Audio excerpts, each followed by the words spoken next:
Exploring the investment landscape with a guru's wisdom and a strategist's insight.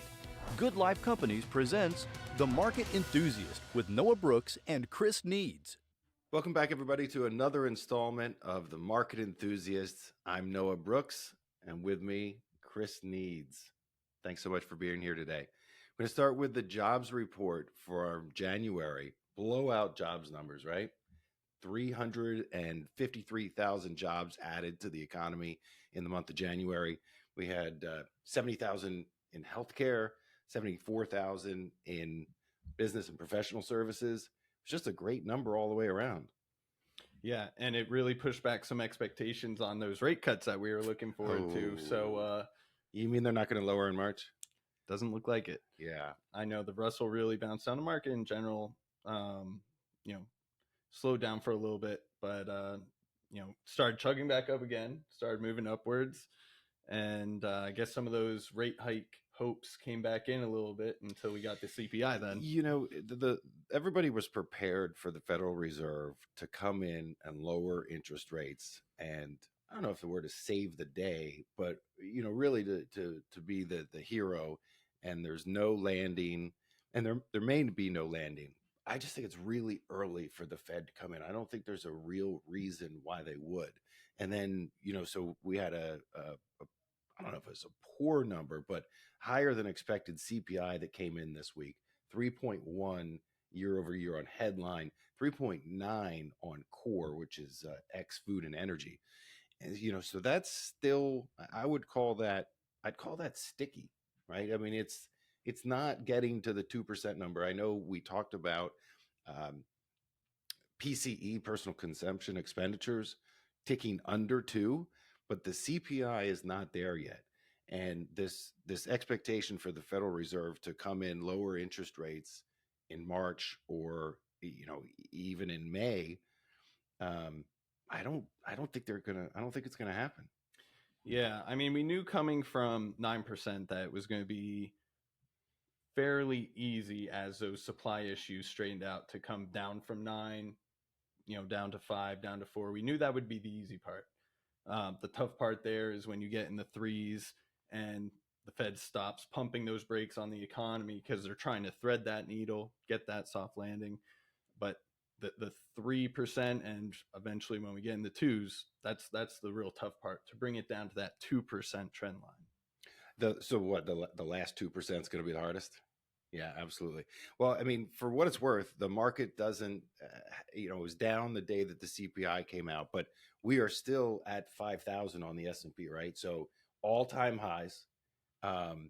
It's kind of amazing. I mean, if you look at the 2-year track record, we hit an all-time high on, I think it was January 3rd of 2022.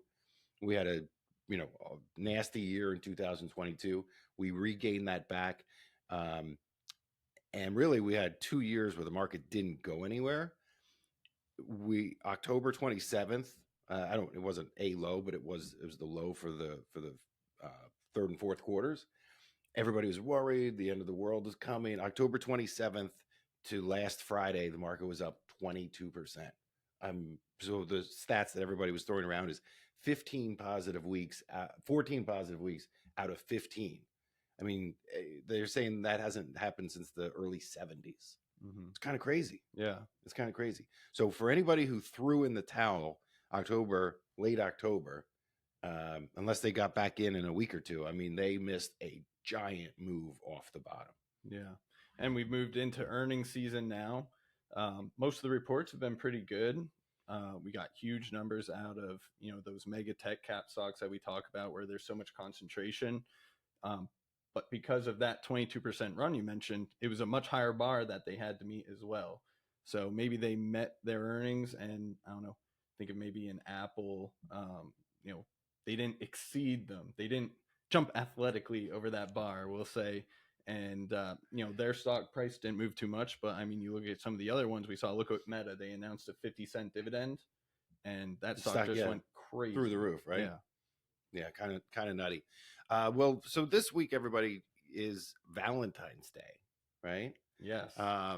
There's some stats out there that I'll put out there for you for the economy. The information that I read suggested that 2024 was going to be the largest Valentine's Day spend since 2019. And the average household spends some more, some less, right? That's why it's an average, about $170 on Valentine's Day. It's the fifth largest holiday, and they estimate that it adds $27 billion to the economy. So I just have to ask, did you buy anything for Valentine's Day? Got some little stuff, nothing too crazy. Rented a movie, stayed in for the night. I mean, with 2 young kids, it's tough. Yeah. So yeah, no, I got you. We resolved to stay in, and it was a good night. Ran Oppenheimer, long movie. She fell asleep 45 minutes in, so I got to enjoy it alone. What did you think of it? 84 out of 100. Anything above an 80 is a must-watch. It was a good movie. 84 out of 100 for Oppenheimer. Okay, yeah. I'll star-studded cast. A lot of people thrown in there that you wouldn't expect. Yeah, good movie. How did it end? Well, there was a little twist at the end. Something you didn't see. The atomic bomb was dropped right in the middle of it, and you still had like an hour and a half to go. I'm like, where are they going with this? That seems like a long movie. Yeah, it seems like a long movie. So what other stats do you have for us, economically speaking? We got off there a little bit. Well, on the Valentine's Day topic, cocoa is now at all-time highs. So we have El Nino effect going on. It's up 43% just year to date in a month and a half. So that's a big bump. Sugar's up 14% year to date. So if you spent a little bit more on chocolate this year, that may be why. So a drought going on in Africa, where I think 3/4 or so of cocoa is produced in the world, is really causing the harvest. And apparently it might be a long-term thing. Like some of these, trees plants are dying. So it's not like they can just regrow them in a day or a week or a year. They have a little bit longer maturity cycle, I guess. So it may be a longer term thing that we see higher cocoa prices. That's not good. I'm a chocolate guy. So that has a direct effect on me, and I'm not sure that it's going to be a good one. We're looking at chocolate, the Valentine's Day chocolates, and I feel like they went up pretty dramatically. I don't mean like from 2022, but it seems like in the past you could get them for $10 or $15. Obviously, there's all different brands and all different qualities, but I really feel like they went up pretty dramatically over the last few years. Did you notice that? Did you buy any? I got our local favorite, Gertrude and Hawk, and yeah, it's like, I think it was like for one box of chocolate, it was like $17.99. Great chocolate, totally worth it. I think my wife agrees. I hope she agrees. I don't know. I got a bunch of that too. But yeah, I mean, 2 boxes of chocolate for $30. That's moved up. That's inflation. I guess it all depends on what you buy and how big the box is, right? We didn't really quantify it, but I feel like it's gone up. You think it's gone up. So people were talking about sending Valentine's Day gifts in the mail, and talking to some people here about kids doing Valentine's Day at school, right? And writing letters and bringing chocolate in, bringing candy in, and I got mixed reviews. Some schools are doing that, some schools are not. What is your school doing up there? Do you know? I'm not exactly sure. Both of our kids aren't quite school age yet, but I really hope they allow chocolate and candies. Like, come on, give these kids some energy. I think the rationale behind the one parent that I talked to was that the little hearts that have be mine, and I don't know if it says marry me or something like that, it could be construed overly aggressive, maybe. Oh boy. These kids these days. Yeah. Sheesh. Yeah, I don't know. Let's move away from Valentine's Day and talk about natural gas for a minute. I don't know if there's a good way to move between those two things. There's a report out over the last month or so that the United States has become the largest exporter of natural gas, liquefied natural gas, in the world, overtaking Russia, overtaking Qatar. And we only started exporting it in 2016. February of 2016 was the first time that we had international export of LNG to my knowledge, ever. Yeah. And now we're the number one exporter. And so, I don't know if there's fracking up your way in Schuylkill County, but certainly northern Pennsylvania, right? Mhm. There's the Marcellus Shale here in Pennsylvania and New York and Texas and out in the Dakotas. But it's hard to imagine that we went from selling no natural gas internationally to being the world's largest exporter of natural gas in 8 years. Yeah. I mean, the shale boom was wild. Obviously, there was a lot of wealth created during that boom. I know natural gas, if you look at the chart, has been really going downwards, getting a lot cheaper, which is a good thing, makes things more affordable for people heating their homes, electricity, and everything like that. I don't think Marcellus Shale is producing as much as they were. I mean, if you look at rig counts, they're certainly not. So, I mean, the rig counts are way, way, way down from that peak when I think it was maybe 2000. It might have been 2016. That's probably why they allowed it to be exported, because we had like a wild amount of natural gas rigs out there. Yeah. So, how do you think the price of LNG coming down, exporting it, and hydrocarbon prices in general affect people purchasing electric vehicles? Well, I know, when it was high, I mean, I had a truck previously that was tough on the wallet, paying, $100 every time you fill up. So, I mean, I'm sure there was a shift, certainly. I don't know what the global demand looks like. I would guess global demand has flattened out rather than increasing for which one? For, well, both, honestly, but for gas, crude oil. I don't know what they're expecting. I think it's about flat. I think the EIA has it at a single digit. Single digit. Yeah, single digit increase. The interesting thing is that there's been a lot made over the last 2 or 3 weeks about a slowdown in the sale of EVs, right? Everybody was hot on it last year. Ford announced, that they were going to be selling a lot more electric F-150s. Almost every car company out there has an EV or multiple EVs on the market. And everybody was hot on it. Everybody was hot on battery prices and clean energy. And then something switched. It seemed like overnight. Now they're pulling back a little bit. Yeah. And I know Ford mentioned in a report the other day that they expect substantial competition from China and, the BYDs of the world. And that went into their decision to dial back a little bit. So, yeah. It's just like, okay, I think people are saying it's dead before it's actually dead. I can't imagine 5 or 10 years from now, or looking out, significantly further, 20 years from now, that we're all still going to have gas cars. I'm not saying that everything is going to be electric. Every vehicle is going to be EV, and, bulldozers are going to be EV, and all construction vehicles. I'm not saying that.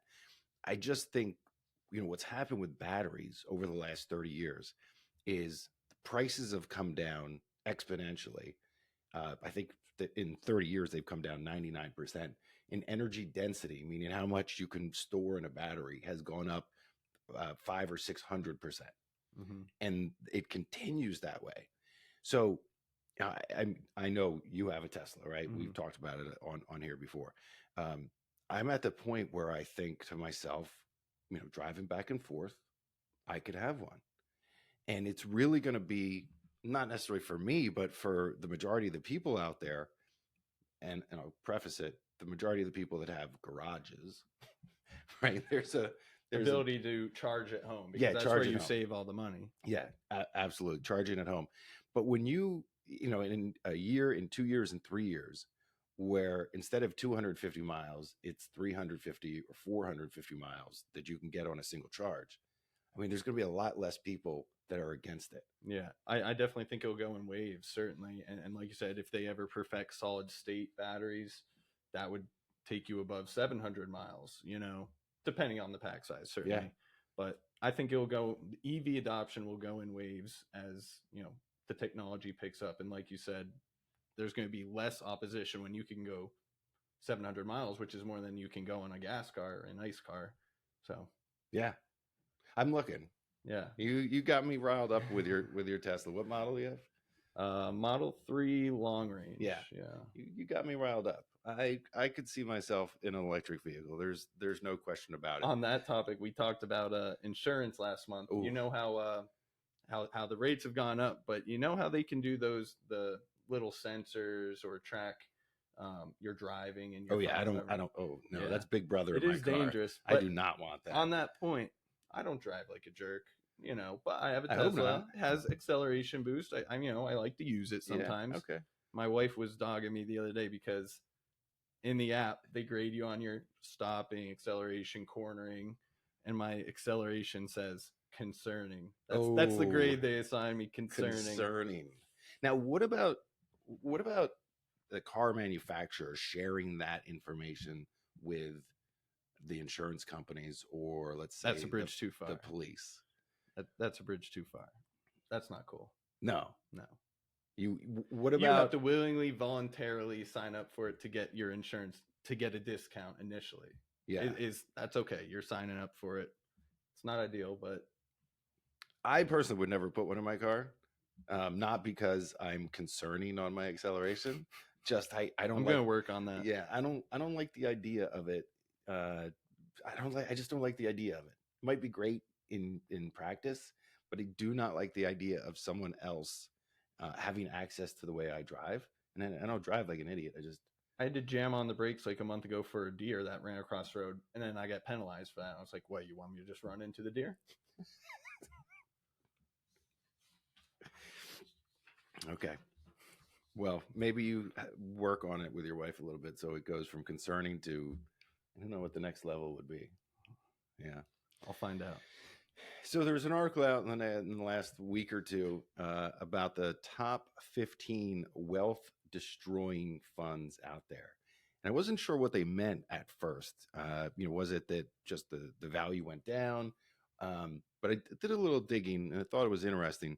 So there's this list out here, top 15 destroying funds over the last 10 years. And essentially, they take a look at all of the flows, meaning people putting money into it versus the performance of the fund and what it's actually done. And so some of the names on here, you probably, it makes a lot of sense. Out of the top 15, about 10 of them are meant for trading. So inverse, shorts, longs, but trading vehicles. But there was one that caught my Don't you do it. There was one that caught my attention. You might be familiar with it. That was ARK, a mid-cap growth fund. It says it lost, not that it lost, that people lost $7.1 billion, as they said, estimated wealth destroyed. Seems crazy because it was one of the best performing securities from, I don't know when the inception date was. If you go back to it was 2013 or 2014, I think.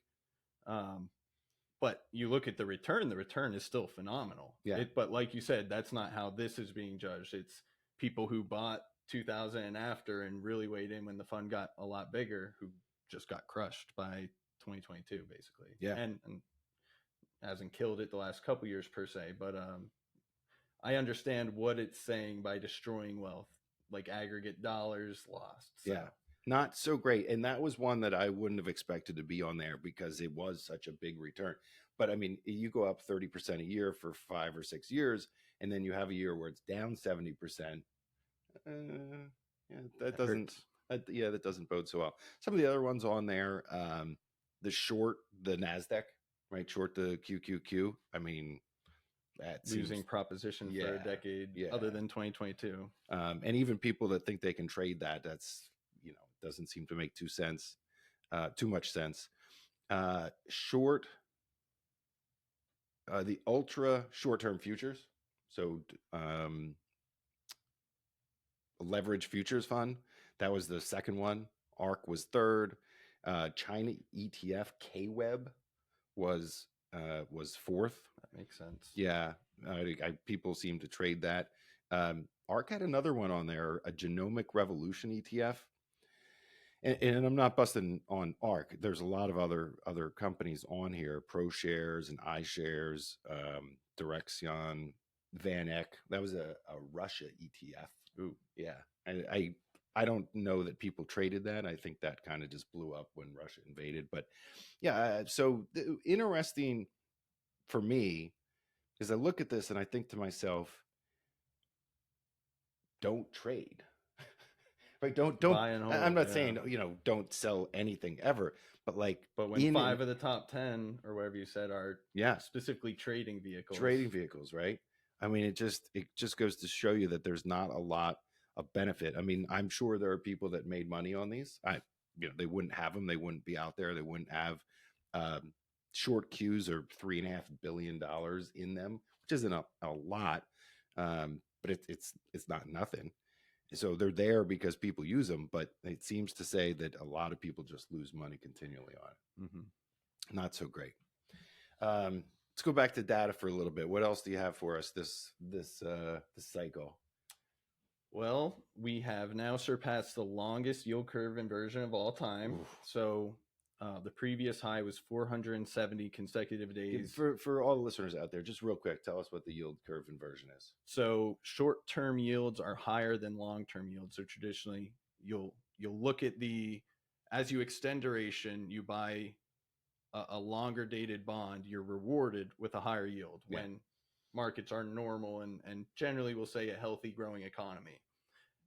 Yield curve is the opposite of that, where the short-term yields are much higher as a function of Fed policy, we'll say in this case, obviously, and the longer dated ones are actually giving you less of a return.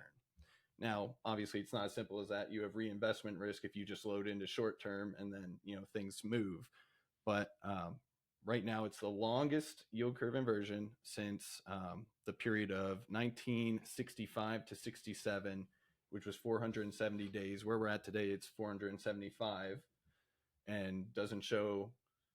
No. And that's, let me clarify, that is the 10-year to 3-month. Got it. So it doesn't show like we're going to get anywhere close to uninverting in the short term, especially with the Fed pushing out rates or rate cuts. So record breaker. What do we think how's this going to end? Right. So the way I think about it is, well, there's lots of ways it can end, the inversion, that is. So short-term rates can come down, long-term rates can go up, or both of those can kind of happen at the same time. It seems to me short-term rates aren't coming down until Fed lowers, right? That's the market can push them down. Especially on the 3-month, yeah. Especially on the 3-month. But right now we still have rates over 5% on those short duration, which is great for people invested in money market funds. Mm-hmm. High yield money market funds.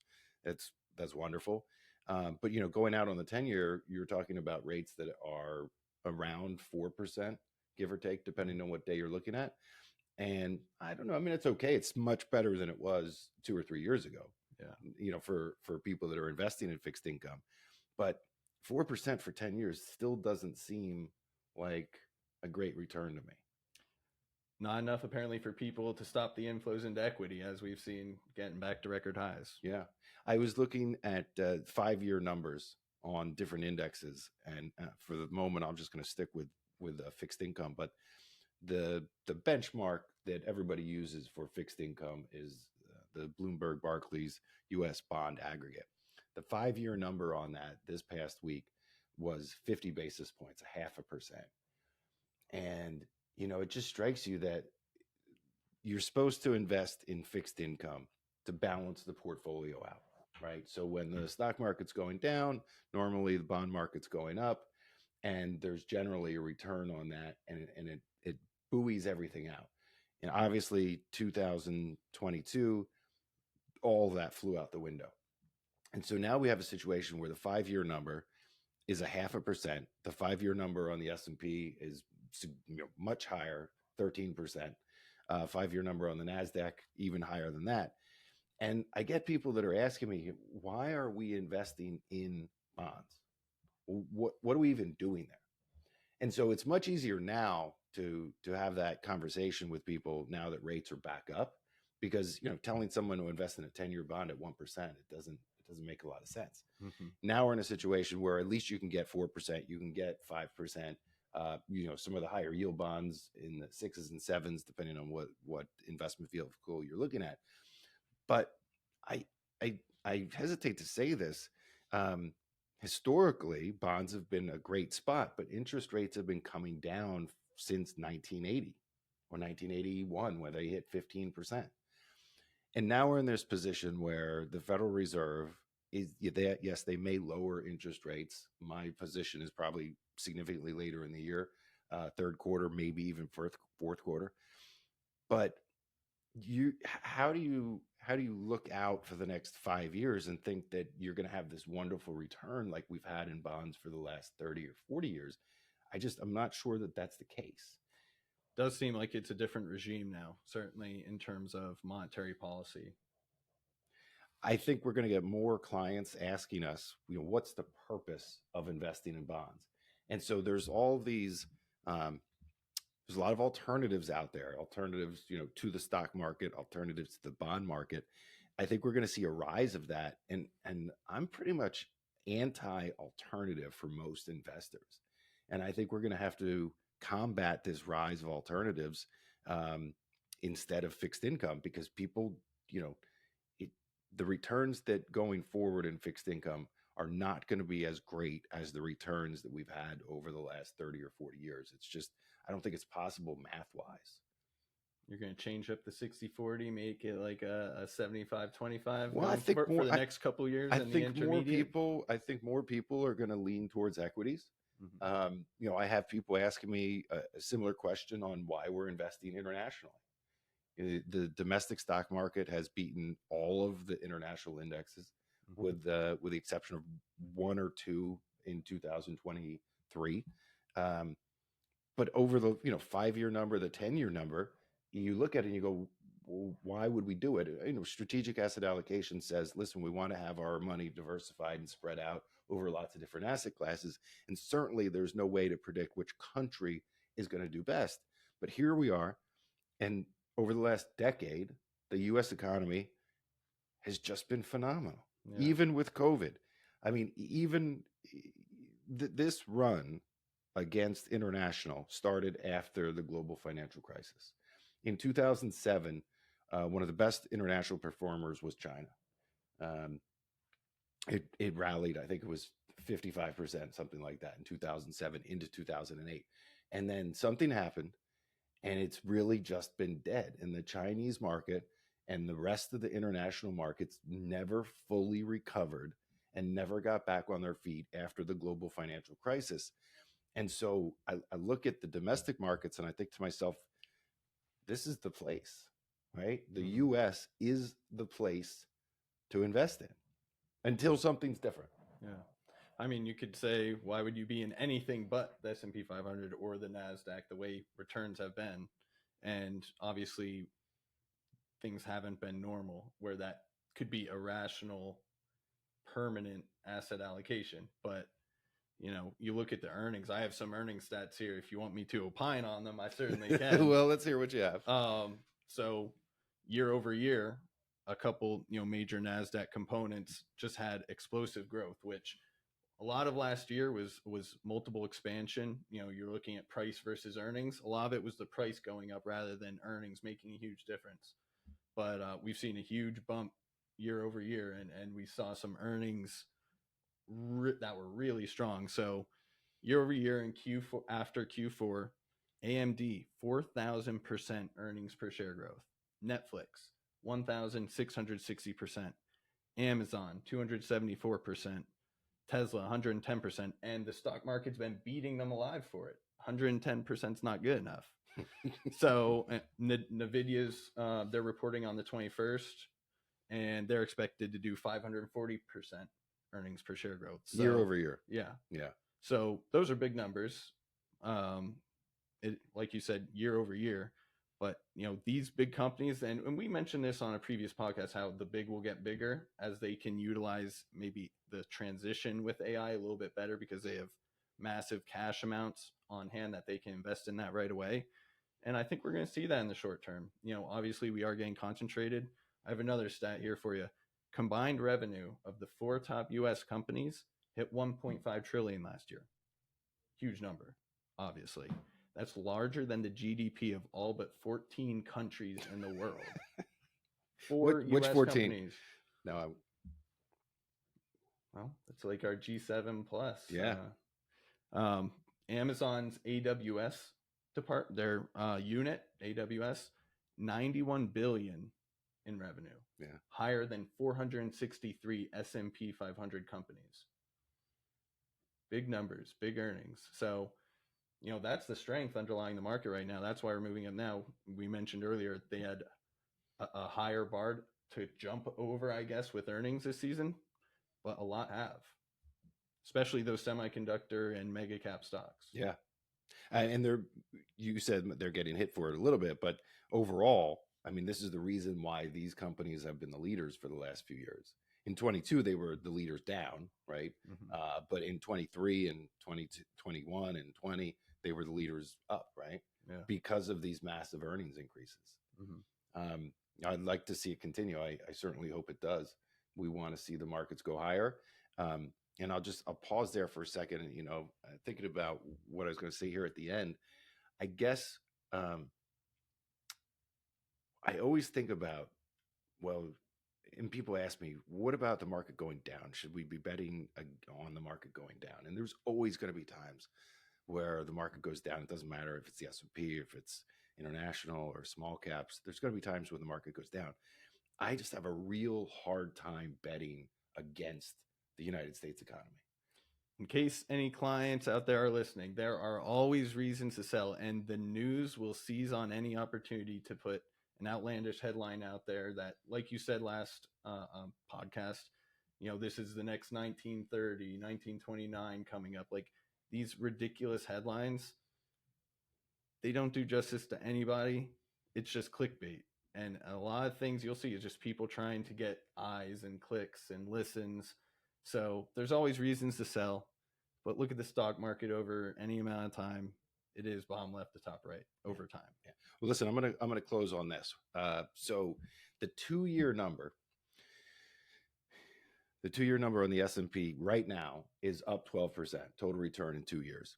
On November 1st, just a few months ago, the 2-year number on the S&P was -5.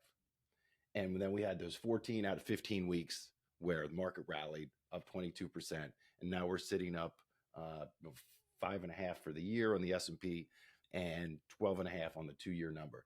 Things turn around fast, and I would not bet against the U.S. economy. There you have it, folks.